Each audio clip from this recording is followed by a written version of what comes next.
Hi everyone, my name is Iben and welcome to a brand new episode of Hallett Park Zoo. And first off, thank you all so freaking much for the reaction to the first video. I wasn't expecting it. My buddy Goron is with me as well. He's happy now.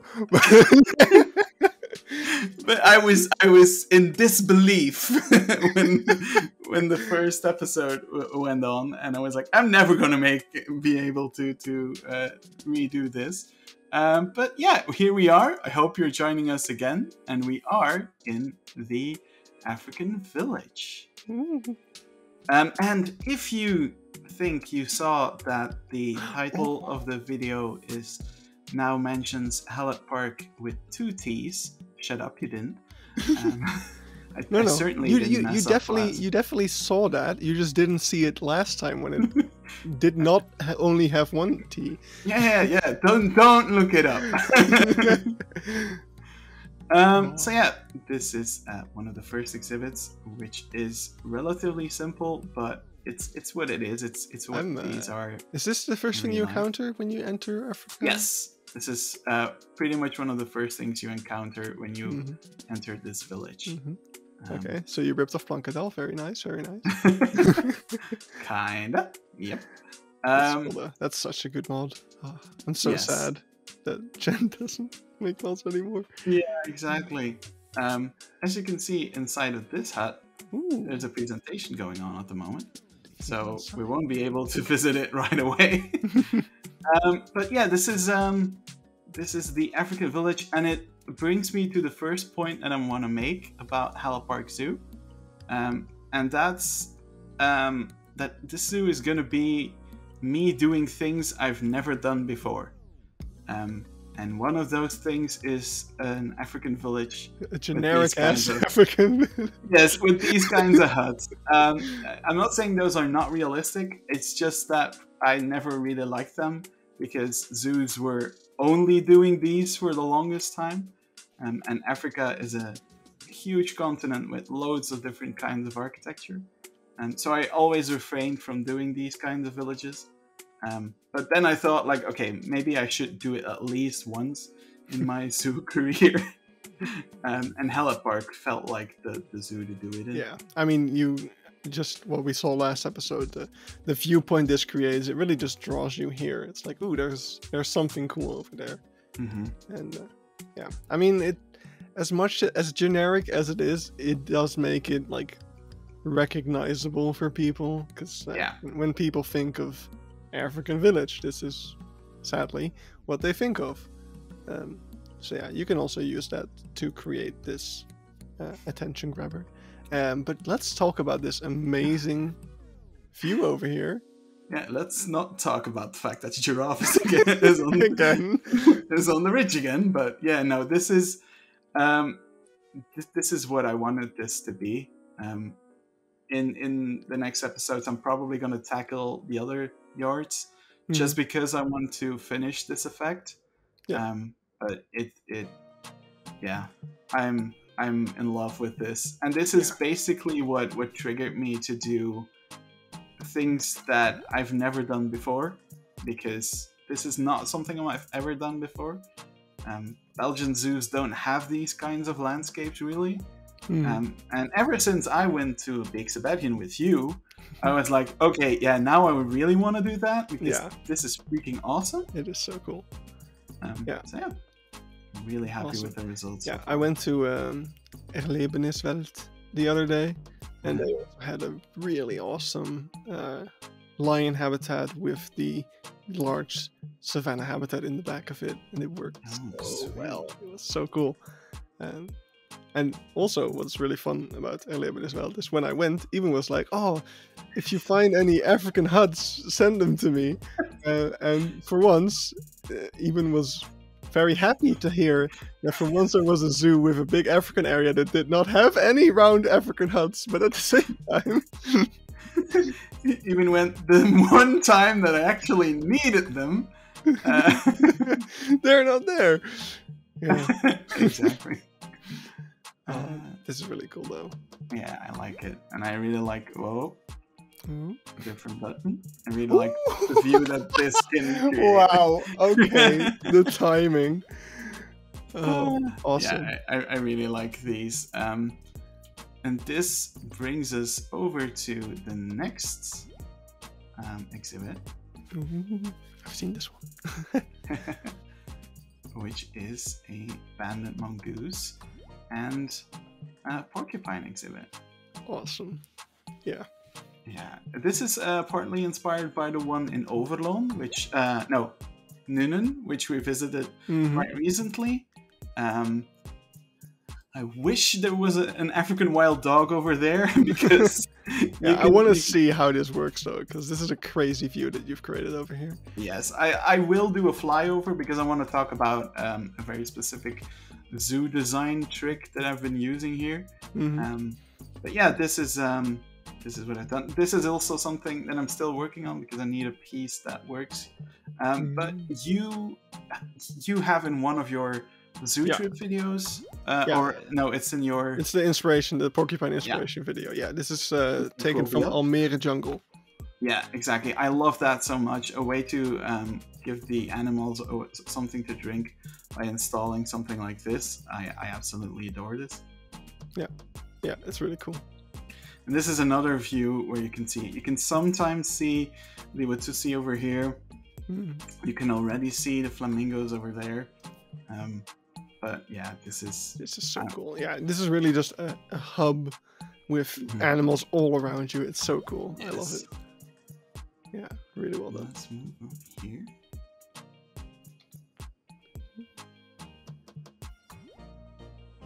Yeah, you can. What are we looking for? You can have perfect views of the zookeeper over there. I mean, great opportunity for you to talk about their new uniform. Oh yeah, exactly. You can see the vet over there has the new uniforms as well, all with the colors of Hallett Park Zoo, of course, which is really cool. I have a small hot dog stand over here. I hope you recognize on what this is based, Goran. It's based on the one in Antwerp, which is... Oh, yeah, okay, yeah. Which is a very similar thing. I didn't do a massive interior. I basically just did something like this. They're grilling. That's cool. Yeah, exactly.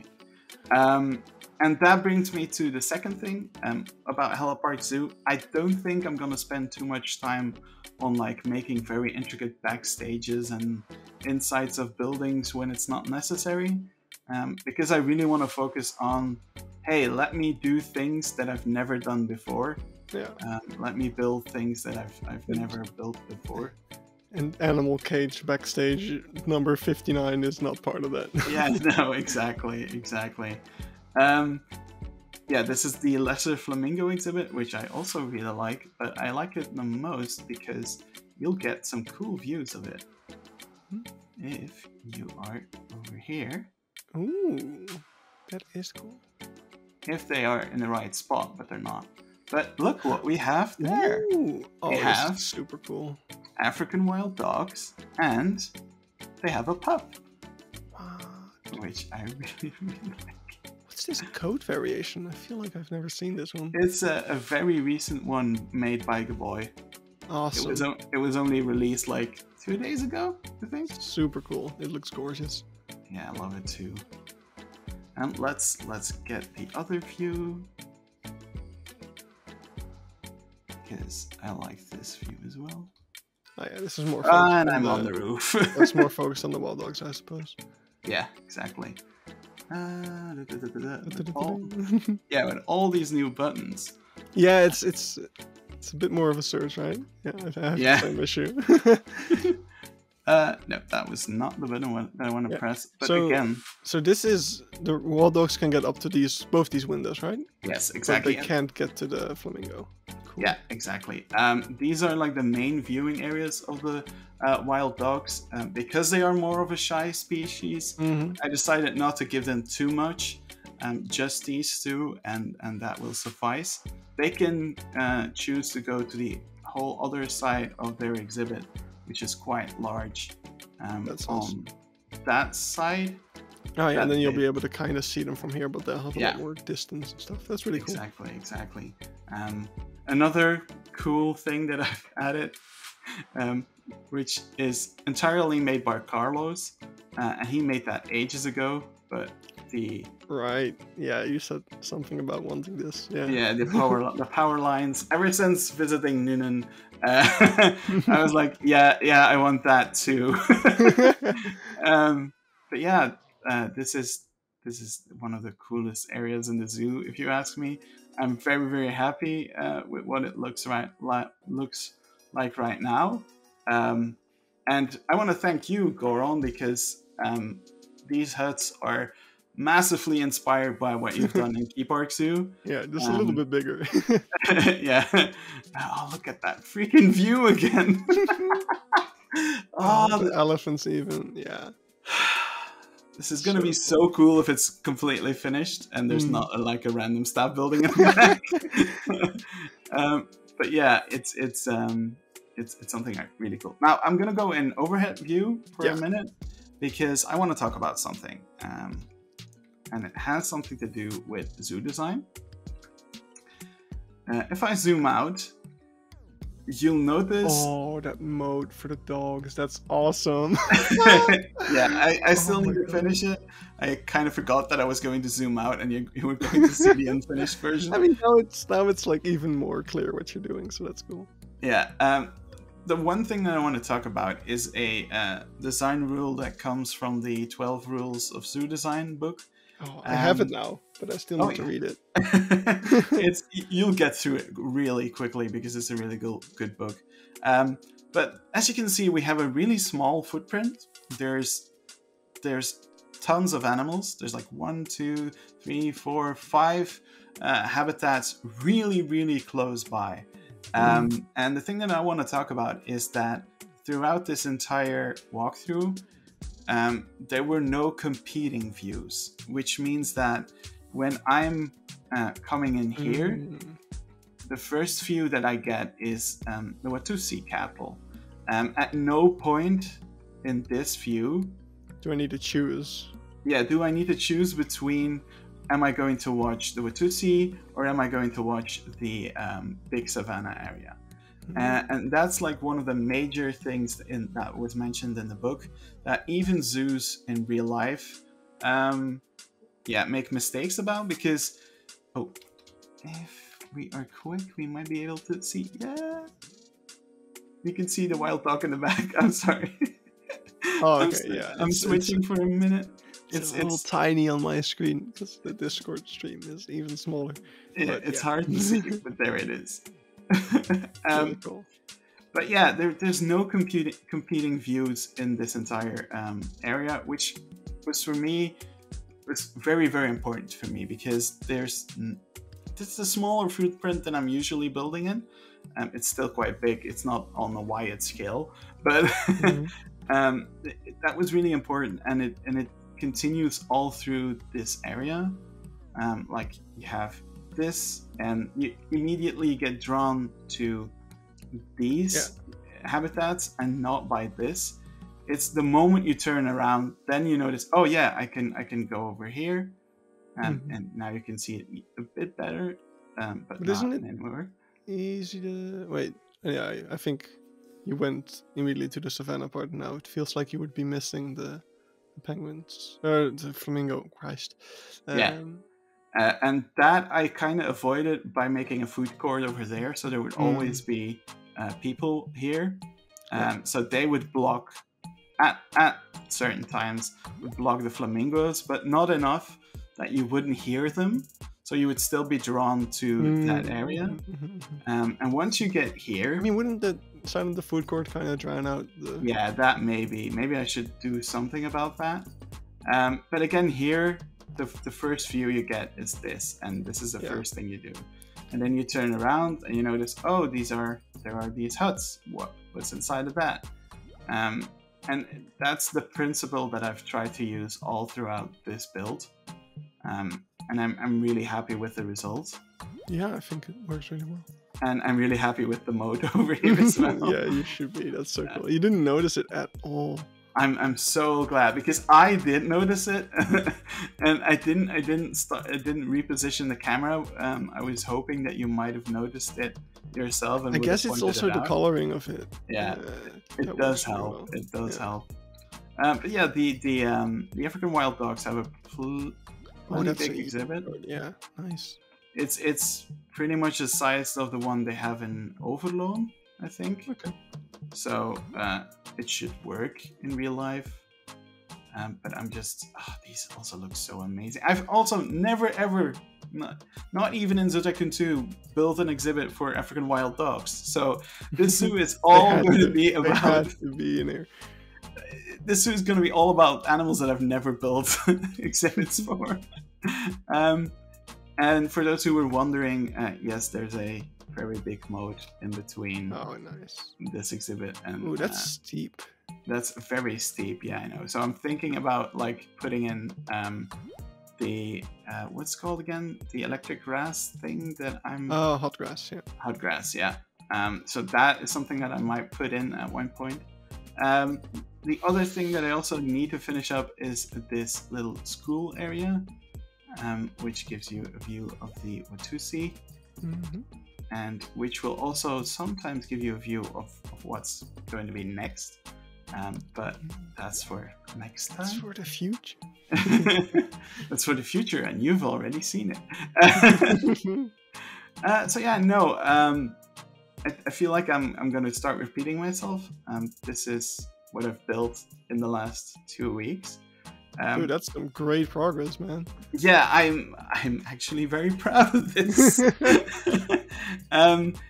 I've decided to essentially with this zoo is to for once let go of all of my hyper research and creating 15 Pinterest boards and a set of rules that I need to adhere to throughout the entire zoo. I all like those things, and I like that in Tarmashadi, and I like that for projects like Saint Reginald and the Wild. But I felt like that was starting to box me in a little bit too much. So with this zoo, throwing that all out of the window, and I'm just gonna do things that I want to do. And if it's not 100% realistic or perfect, honestly don't care at this point. There are other projects of mine where I want to do that, and in this one I just want to enjoy myself and build things as I've never built before. And yeah, I'm happy with that. All right. Well, I can't wait to see the next part. Yeah. I'll have to wait for the video, I guess. Yes, exactly. In the next video, I'm hoping to record that with a friend of mine, which is going to be a surprise until then. If they are not available, then it will probably be Goron again, because you and I live in the same time zone, and that helps. I hope I'm available. I don't know when this will be taking place, but I'm going camping in a few weeks. So. It would be in the same week as you do your Saint Reginald Zoo. Right, so that should work. Also, on that topic, before we go, and that's literally the last thing that we're going to talk about. You might have noticed there's no Saint Reginald Zoo episode today. We are having some technical issues with Wyatt's computer and our map. Hopefully that gets fixed in the future. In 2 weeks, you'll have a new Saint Reginald Zoo episode on Goron's channel. Yay! Yay! And today, is there a video on your channel today, Goron? Yes, there's a Blighter Zoo tour. We're starting the Asia area. Woo. There's a Blighter Zoo tour on his channel, so go watch that after you watch this. Okay, I've been rambling for too long now. Thank you all so much for watching. Iben died. Bye-bye! Bye!